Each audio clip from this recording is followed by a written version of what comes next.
नमस्कार, स्वागत है आपका जस्ट इंडिया में और मैं हूं आपके साथ मुस्कान। रुक करेंगे उन तमाम खबरों का जिनका सरोकार है आपसे।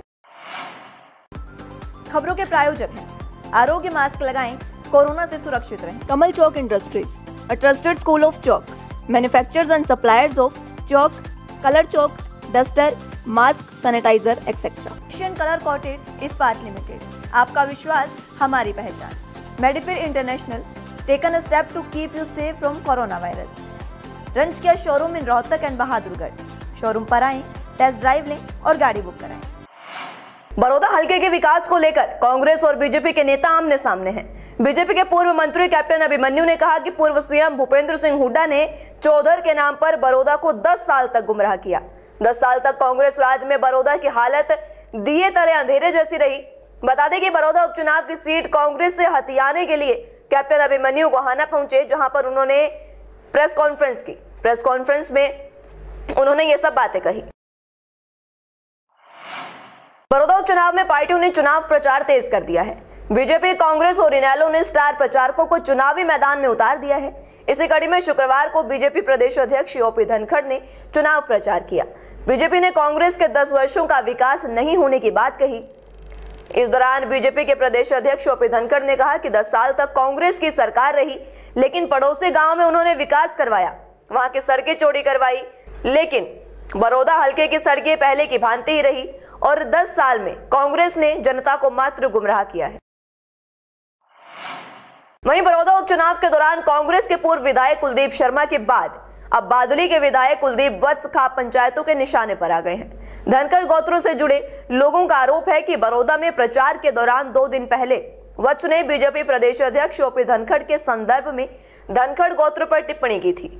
उन्होंने नचनीय शब्द का इस्तेमाल किया। श्रीराम पार्क में एक बैठक कर 2 टूक चेतावनी दी गई कि या तो विधायक कुलदीप वत्स खाप से माफी मांगे, अन्यथा उन्हें धनखड़ खाप के किसी भी गांव में नहीं घुसने दिया जाएगा।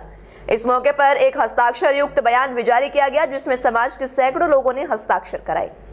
इस बारे में बादली के विधायक कुलदीप वत्स का कहना है कि उनके खिलाफ बीजेपी से जुड़े धनखड़ गोत्र के नेता लोगों के बीच भ्रम की स्थिति का फैलाव कर रहे हैं। विधायक वत्स ने कहा कि उन्होंने बड़ौदा उपचुनाव के मंच पर पूर्व मंत्री ओम प्रकाश धनखड़ को नचनिया कहा था और आगे भी कहते रहेंगे, लेकिन उन्होंने कभी नहीं धनखड़ खाप पर यह टिप्पणी की है और न ही वो ऐसा करने की सोच सकते हैं, और वो तब जब धनखड़ समेत कई खापों ने उन्हें बादली की सीट दी है।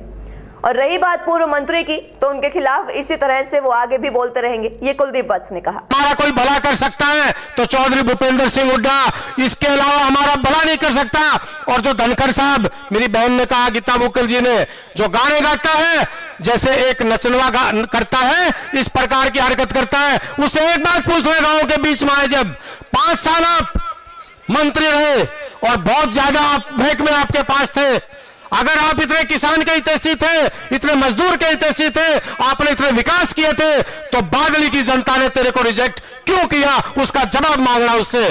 कुर्ते काट की फिरता था, स्वामीनाथन आयोग रिपोर्ट लागू करूंगा, 2250 रुपए गेहूं के दूंगा। आज जब किसान को मारने का काम कर रही है बीजेपी गवर्नमेंट, तो छाती पीटता है कि भाई मैंने किसानों के लिए बहुत कुछ कर दिया। पूर्व सीएम और नेता प्रतिपक्ष भूपेंद्र सिंह हुड्डा ने बीजेपी पर तीखे वार किए। उन्होंने कहा कि बीजेपी वाले बातों बातों में लोगों को ठगते हैं, लेकिन प्रदेश में विकास के लिए क्या किया है ये वो नहीं बताएंगे। बीजेपी के पास गिनवाने के लिए कुछ है ही नहीं, तो वो बताएंगे क्या, लेकिन भ्रम फैलाकर लोगों से वोट जरूर मांगते हैं। हुड्डा बड़ौदा हलके के उपचुनाव में कांग्रेस प्रत्याशी इंदुराज नरवाल के समर्थन में गांव खानपुर खुर्द में ग्रामीणों को संबोधित कर रहे थे। इस दौरान हुड्डा ने अपने कार्यकाल के काम गिनवाकर बीजेपी से हिसाब भी मांगा। बीजेपी सरकार कर्ज लेकर उसे कहां खर्च कर रही है किसी को नहीं पता। लोगों को किसी प्रकार की राहत नहीं दी जा रही। किसानों को बर्बादी की कगार पर लाकर खड़ा कर दिया गया है। बीजेपी सरकार ने प्रदेश में 6 साल में प्रदेश में क्या किया है ये बताने के लिए उनके पास कुछ नहीं। ये सब कहना है इनेलो सुप्रीमो ओम प्रकाश चौटाला का। उन्होंने कहा कि सत्ता में बैठे लोग देश और प्रदेश को लूटने में लगे हैं। कोरोना काल में लोगों द्वारा सहायता के लिए दिए गए चंदे को भी सरकार ने डकार लिया। आज प्रदेश का किसान ही नहीं बल्कि हर वर्ग बीजेपी से परेशान है। चौटाला ने यह बात बड़ौदा उपचुनाव में इनेलो प्रत्याशी जोगेंद्र मलिक के समर्थन में गांव सिकंदरपुर माजरा में ग्रामीणों को संबोधित करते हुए कही। पूर्व मुख्यमंत्री ओम प्रकाश चौटाला ने कहा कि आज सत्ता की चाबी गलत हाथों में है। आज प्रदेश का किसान, व्यापारी, कर्मचारी, मजदूर वर्ग परेशान है। इसी के साथ चौटाला ने कहा कि बड़ौदा का उपचुनाव प्रदेश की राजनीति के लिए बेहद अहम है।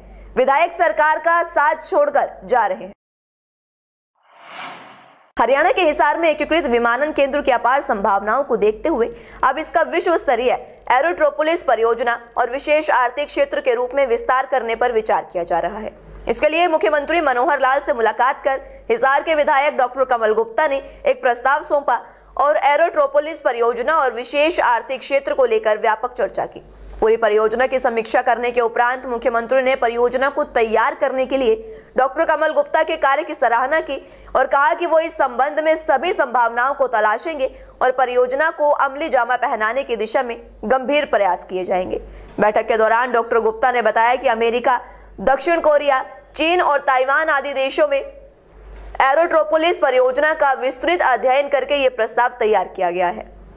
उल्लेखनीय है कि एकीकृत विमानन केंद्र के विस्तार के लिए 10,000 एकड़ अतिरिक्त भूमि की जरूरत होगी। इससे भविष्य की विभिन्न जरूरतों को पूरा किया जा सकेगा। हिसार में बनने वाला यह हवाई अड्डा भारतवर्ष का एकमात्र ऐसा हवाई अड्डा होगा जो वाणिज्य और औद्योगिक दृष्टि से परिपूर्ण होगा। वहीं रोहतक में यूएन डे के मौके पर कार्यक्रम का आयोजन किया गया। लघु सचिवालय के परिसर में आयोजित इस कार्यक्रम में राष्ट्रीय ध्वज के साथ साथ संयुक्त राष्ट्र का ध्वज भी फहराया गया, जिसके बाद उपायुक्त कैप्टन मनोज कुमार ने कहा कि यूएनओ के चार्टर की पालना करके समूचे विश्व को प्रगति की राह पर ले जाया जा सकता है। संयुक्त राष्ट्र दिवस के अवसर पर उन्होंने कहा कि इस दिन को मनाने का मुख्य उद्देश्य यही है कि विश्व में शांति बनी रहे और बिना किसी बाधाओं के विकास को गति मिले।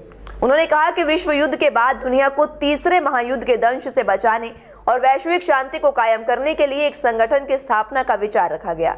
इस दिशा में किए गए प्रयासों से संयुक्त राष्ट्र की स्थापना का विचार मूल रूप से ले पाए और संयुक्त राष्ट्र घोषणा पत्र को तैयार किया गया। इसे 24 अक्टूबर 1945 को लागू किया गया था और इस तरह 24 अक्टूबर को हर वर्ष संयुक्त राष्ट्र दिवस के रूप में मनाया जाता है। इस वर्ष संयुक्त राष्ट्र दिवस की 75वीं वर्षगांठ है। इस उपलब्धि को मनाने के लिए सदस्य देशों ने 21 सितंबर को एक विशेष कार्यक्रम का भी आयोजन किया था, जहां उन्होंने बहुपक्षवाद के लिए अपनी प्रतिबद्धता की पुष्टि भी की थी।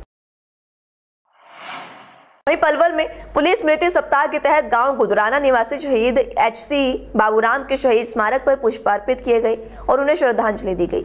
इस मौके पर पुलिस अधीक्षक दीपक गहलावत ने शहीद बाबूराम के भाई को शहीद की प्रतिमा भेंट कर सम्मानित किया और परिवार को आश्वासन दिया कि पुलिस प्रशासन हर समय उनके साथ है। जिला पुलिस अधीक्षक दीपक गहलावत ने बताया कि 21 अक्टूबर से 27 अक्टूबर तक पुलिस स्मृति सप्ताह मनाया जा रहा है, जिसके तहत उन शहीदों को याद कर उनके परिजनों को सम्मानित किया जा रहा है जिन्होंने देश हित और जनता की सुरक्षा के लिए अपने प्राणों को न्यौछावर कर दिया। उन्होंने कहा कि इसका मुख्य उद्देश्य है कि ऐसे वीर सपूतों की गौरव गाथा को कभी न भुलाया जा सके जिन्होंने देश के लिए अपनी शहादत दी हो। जब तक पुलिस विभाग रहेगा तब तक शहीदों की शहादत को याद रखा जाएगा। वहीं उन्होंने शहीद बाबूराम के परिवार और ग्रामीणों से मुलाकात कर आश्वासन दिया कि शहीद स्मारक का सौंदर्यीकरण करवाया जाएगा। गांव से शहीद बाबूराम, तो इनकी यहाँ प्रतिमा है, तो उस पर हम स्कूल में भी जैसे छोटा सा फंक्शन है, प्रतिमा पे हमने पुष्प अर्पित किए। इसी सप्ताह के मतलब माध्यम से एक बहाना हो जाता है कि पुलिस के सारा अधिकारी जो है गांव में आए, गांव वाले भी याद रखेंगे कि हाँ भाई शहीद बाबूराम हैं कोई, और पूरा पलवल जिला भी याद रखा कि हाँ शहीद बाबूराम कोई है जिसने अपने प्राण न्यौछावर किए थे। और जन जन्मांतर जब तक 50 साल 100 साल जब तक हम पुलिस विभाग है जब तक है, इनको याद रखा जाएगा। खबरों के प्रायोजक थे Shri Shyam plywood and lamination, वेंसफिल uprights love, boiling water proof plywood, SCF 48 HUDA complex Rohtak. Kamal Chalk Industries, a trusted school of chalk, manufacturers and suppliers of chalk, color chalk, slate pencil, duster, dustless chalk, housekeeping material, mask, sanitizer, hand wash. Office number 201, first floor, Town Center Mall, D Park, Model Town, Rohtak.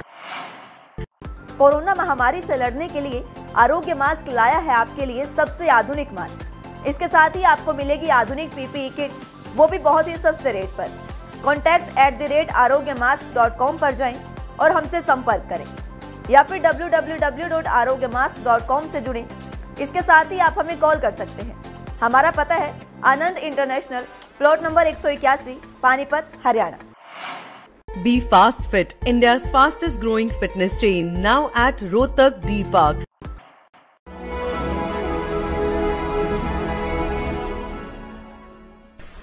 चाचा, आपने नया घर बनवाया है तो घर की छत पर कौन सी शीट लगवाई है?